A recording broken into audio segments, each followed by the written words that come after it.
Tasnim news के हवाले से इस वक्त एक बड़ी खबर आ रही है, रद्द हो सकता है अमेरिका ईरान समझौता। समझौते की कुछ शर्तों को लेकर अमेरिका की आपत्ति सामने आई है।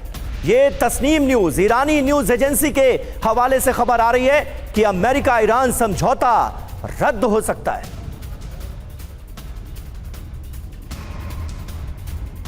और ईरानी सैन्य अधिकारी की अमेरिका को धमकी, दोबारा हमला हुआ तो मुंहतोड़ जवाब देंगे। हबीबुल्लाह सैयारी ने कहा है किसी भी हमले का जवाब देने के लिए ईरानी सेना तैयार है। सैयारी का बयान, ईरान के पास बहादुर कमांडर्स की कमी नहीं है। और इस बीच देखिए IRGC की तरफ से भी बयान आ गया है। IRGC प्रमुख मोहसिन रेजाई का बयान, हमारी एक उंगली बंदूक के ट्रिगर पर है। ईरानी जनता के हक के लिए बातचीत की जा रही है। ईरान अगले 50 साल तक पूरी तरह से सुरक्षित है, यह कहा है मोहसिन रेजाई ने। देखिए, ईरान की चेतावनी को डिकोड करने की अगर कोशिश करें तो देखिए क्या संकेत मिलते हैं। पहले धमकी की बात करें, फिर हमले की तैयारी, यानी संकेत यह है कि ट्रंप पर दबाव बढ़ेगा। सीधी सी बात है, ईरान भी ये प्रेशर बढ़ाने की कोशिश कर रहा है। और एक चीज तो ईरान ने भी क्लियर कर दिया है कि वो अपने कम से कम जो कहे हुए स्टैंड है उससे पीछे नहीं हटेगा। धमकी है कि बंदूक की ट्रिगर पर फिंगर है, यानी हम हमेशा हमले के लिए, लड़ने के लिए, युद्ध के लिए तैयार है। संकेत सीधा है कि ईरान कहीं से भी झुकने वाला नहीं है। धमकी यह कि ईरान के हक में हम डील कराकर रहेंगे, जनता के लिए हम लड़ेंगे, ईरानियंस के लिए लड़ेंगे। यूरेनियम पर अभी भी ईरान अड़ा हुआ है, मतलब कि यूरेनियम वाला जो क्लॉज बार बार जोड़ा जा रहा है ट्रंप की तरफ से, ईरान उस पर झुकने को तैयार नहीं है।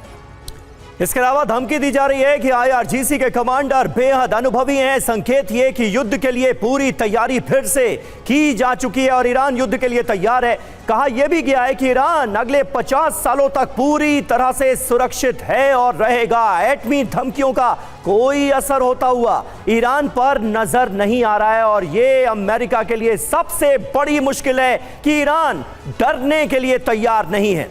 चतुर्वेदी सर, किस तरह से आप ईरान के रुख को देखते हैं और क्या परमाणु मुद्दे पर कोई समझौता होने के आसार नजर आते हैं क्या? क्योंकि अगर यह परमाणु समझौता होता है और तसव्वुर कीजिए, मान लीजिए, कल्पना कर लेते हैं कि ईरान यूरेनियम देने के लिए तैयार हो जाता है अमेरिका को, तो क्या यह नहीं माना जाएगा और ट्रंप इसे इस तरह से प्रोजेक्ट नहीं करेंगे कि ईरान ने अमेरिका के सामने सरेंडर कर दिया? और सरेंडर जैसा लफ्ज तो ईरान की डिक्शनरी में है नहीं। समीर, आपने बहुत सही कहा कि सरेंडर जैसा कोई शब्द उनकी डिक्शनरी में नहीं है, लेकिन इस वक्त जो भी वक्तव्य आ रहे हैं उनकी मिलिट्री से या लीडरशिप से, ये केवल विमर्श के लिए हैं, परसेप्शन के लिए हैं, साइकोलॉजिकल प्रेशर के लिए हैं कि बेस्ट डील अपने राष्ट्र के लिए हम ले सकें। ये आर्ट ऑफ नेगोशिएशन का पार्ट समझ लीजिए, क्योंकि इस वक्त जब नेगोशिएशन तकरीबन अंतिम फेज़ में है तो जो भी दोनों पार्टीज़ हैं वो दोनों चाहेंगे कि बेस्ट से बेस्ट डील उनके फेवर में हो। लेकिन ये ध्यान में रखना पड़ेगा कि कोई भी डील जब तक दोनों के लिए ऑनरेबल नहीं होगी, सम्माननीय नहीं होगी, कोई डील कभी भी सक्सेसफुल नहीं होगी, सफल नहीं होगी और उस पर सहमत भी नहीं बनेगी।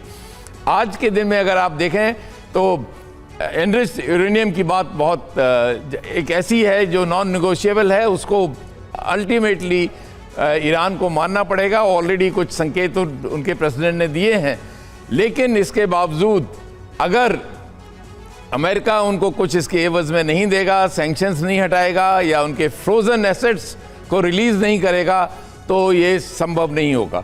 ये सब चीज़ें as part of deal, as part of negotiations होंगी। ईरान अच्छी तरह समझता है कि वो अमेरिका का सामना नहीं कर सकता, लेकिन यह इसके बावजूद भी वो आत्मसमर्पण करने के लिए तैयार नहीं है। वो अपने राष्ट्र की रक्षा के लिए सर्वोच्च बलिदान देने को तैयार है, यही वो बार बार कह रहा है। बिल्कुल। और सर, दुनिया के दूसरे देशों का उदाहरण भी शायद ईरान जानता है कि एक बार अमेरिका के साथ आप इस तरह की डील में घुसते हैं तो उसका एंड क्या होता है। शायद इसीलिए फूंक फूंक कर बातचीत की जा रही है, कदम उठाया जा रहा है।